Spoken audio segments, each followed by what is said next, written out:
Hey guys, welcome back to my channel. So finally day 4 of our Andaman trip is here और आज हम Havelock island को good bye बोलकर नील island explore करने वाले थे। ऑनेस्टली आज का दिन नेचर, बीचेस और एक यूनिक एक्सपीरियंस से फुल था। So let's begin. सुबह हम लोग जल्दी उठ गए, फ्रेश होकर रेडी हुए और अपने लगेज लेकर फेरी टर्मिनल के लिए निकल गए। आज हमें हैवलॉक से नील आइलैंड जाना था और एक्साइटमेंट नेक्स्ट लेवल पर थी। टर्मिनल पर पहुंचते ही काफ़ी टूरिस्ट ऑलरेडी अपनी फेरीज का वेट कर रहे थे। चेक इन कंप्लीट करने के बाद हम भी फेरी में बोर्ड हो गए। जैसे ही फेरी ने मूव करना स्टार्ट किया, बस उसके बाद जो व्यूज़ देखने को मिले, ऑनेस्टली उन्हें वर्ड्स में एक्सप्लेन करना मुश्किल है। एक तरफ एंडलेस ब्लू ओशन, दूसरी तरफ छोटे छोटे आइलैंड्स और बीच में cool sea breeze. It was such a peaceful feeling. हमने फेरी में काफ़ी फोटोज़ और वीडियोज़ क्लिक किए, थोड़ी मस्ती की, थोड़ा डांस भी किया और बस हर मोमेंट को एंजॉय किया। कुछ ही देर बाद हम नील आइलैंड पहुंच गए। फेरी से उतरते ही आइलैंड की काम वाइब्स और ग्रीनरी ने दिल खुश कर दिया। बाहर हमारे कैब ड्राइवर भैया ऑलरेडी हमारा वेट कर रहे थे क्योंकि हमने पहले ही पूरी कैब बुक कर रखी थी। हम उनके साथ सीधा अपने रिजॉर्ट की तरफ निकल गए। हमारा स्टे था मून शाइन गार्डन रिजॉर्ट और ऑनेस्टली रिजॉर्ट बहुत ही पीसफुल था। बाहर हर तरफ ग्रीनरी थी, फ्रेश हवा थी और इन्वायरमेंट इतना काम था कि लग ही नहीं रहा था कि हम किसी टूरिस्ट डेस्टिनेशन पर हैं। थोड़ा फ्रेश होने के बाद हम अपनी पहली साइट सीइंग लोकेशन के लिए निकल गए, नेचुरल ब्रिज।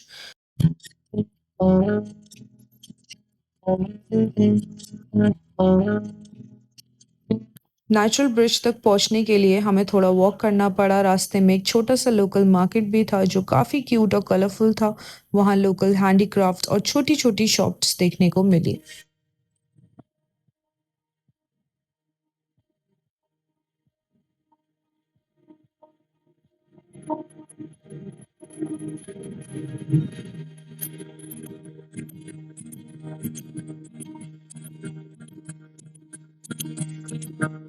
वॉक करते वक्त हमें एक इंटरेस्टिंग फ्रूट भी दिखा जो हमने पहले कभी नहीं देखा था। अगर आप लोग उस फ्रूट का नाम जानते हो तो कमेंट्स में ज़रूर बताना।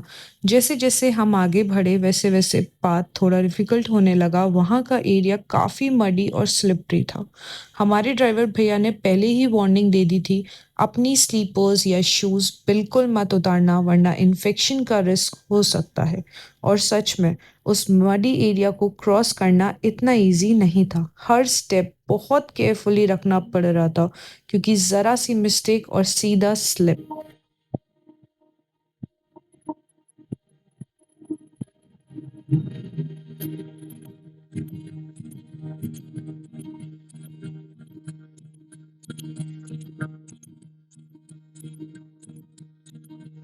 लेकिन थोड़ी सी मेहनत के बाद हम फाइनली नेचुरल ब्रिज तक पहुंच ही गए और बिलीव मी, व्यू देखते ही सारी थकान गायब हो गई।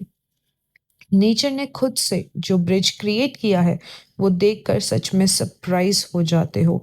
नीचे क्रिस्टल क्लियर वाटर था, कलरफुल फिशेस ऊपर ही स्विम करती हुई दिख रही थी और वेव्स की आवाज पूरे एटमॉस्फेयर को और भी ब्यूटीफुल बना रही थी। उस वक्त टाइड्स भी काफ़ी स्ट्रॉन्ग थे। वहाँ हमें बताया गया कि नेचुरल ब्रिज सिर्फ लो टाइड के टाइम ही सेफली विजिट किया जा सकता है। यूजुअली आफ्टरनून के बाद विजिटर्स को वापस भेज दिया जाता है क्योंकि पानी का लेवल और करंट काफ़ी स्ट्रॉन्ग हो जाता है। एंड ऑनेस्टली हम भी वहाँ खड़े होकर उस पावरफुल टाइड को फील कर पा रहे थे। नेचुरल ब्रिज एक्सप्लोर करने के बाद हम निकल पड़े भरतपुर बीच की तरफ। बीच के एंट्रेंस के पास भी एक छोटा सा मार्केट था। जैसे ही हम बीच पर पहुंचे, सबसे पहले जो चीज़ नोटिस हुई वो था वहाँ का वाटर। सीरियसली, एक ही जगह पर आपको लाइट ब्लू, टर्कोइज और डीप ब्लू, तीन अलग अलग शेड्स क्लियरली दिखते हैं। It looked absolutely unreal. यहीं से हमने ग्लास बॉटम बोट राइड भी की। बोट के थ्रू हमें कोरल रीफ्स और मरीन लाइफ दिखाई गई। एक्सपीरियंस अच्छा था, लेकिन क्योंकि हम पहले ही स्कूबा डाइविंग कर चुके थे इसलिए हमें ये उतना एक्साइटिंग नहीं लगा। फिर भी अगर कोई स्कूबा नहीं करता तो ये एक्टिविटी डेफिनेटली वर्थ ट्राइंग है। थोड़ी देर बीच एंजॉय करने के बाद हमने काफ़ी फ़ोटोज़ और वीडियोस क्लिक किए और फिर निकल पड़े लक्ष्मणपुर बीच की तरफ। लक्ष्मणपुर बीच स्पेशली अपने सनसेट के लिए बहुत फेमस है एंड सच बताऊं, लग रहा था जैसे पूरा नील आइलैंड ही सनसेट देखने वहां आ गया हो। सब लोग बेस्ट स्पॉट ढूंढ रहे थे, कैमरास रेडी थे और एटमॉस्फेयर बहुत ही लाइवली था। सनसेट का वेट करते हुए हमने वहाँ भेलपूरी भी एंजॉय की। लेकिन हमारा दिन यहीं ख़त्म नहीं हुआ था। हम एक्चुअली वेट कर रहे थे एक और यूनिक एक्सपीरियंस के लिए, स्टार गेजिंग। नाइट होते ही टेलीस्कोप सेट किया गया और फिर शुरू हुआ एक अमेजिंग एस्ट्रोनॉमी सेशन। टेलीस्कोप से हमने मून, सैटर्न और बहुत सारे स्टार्स देखे। सिर्फ देखना ही नहीं, हमें उनके बारे में इंटरेस्टिंग फैक्ट्स भी बताए गए। ऑनेस्टली पहली बार टेलीस्कोप से सैटर्न देखना एक अनफॉरगेटेबल मोमेंट था। नेचर के बीच इतना क्लियर स्काई और इतने सारे स्टार्स, ये एक्सपीरियंस लाइफ टाइम याद रहने वाला है।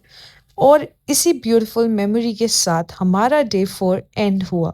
अगर आप नील आइलैंड आ रहे हो तो natural bridge, Bharatpur beach, Laxmanpur sunset and star gazing को अपनी आइटिनरी में डेफिनेटली इंक्लूड करना। I hope you enjoyed today's vlog. If you did, don't forget to like, share, and subscribe. And stay tuned for day 5 because our Andaman journey is still not over. See you in the next vlog.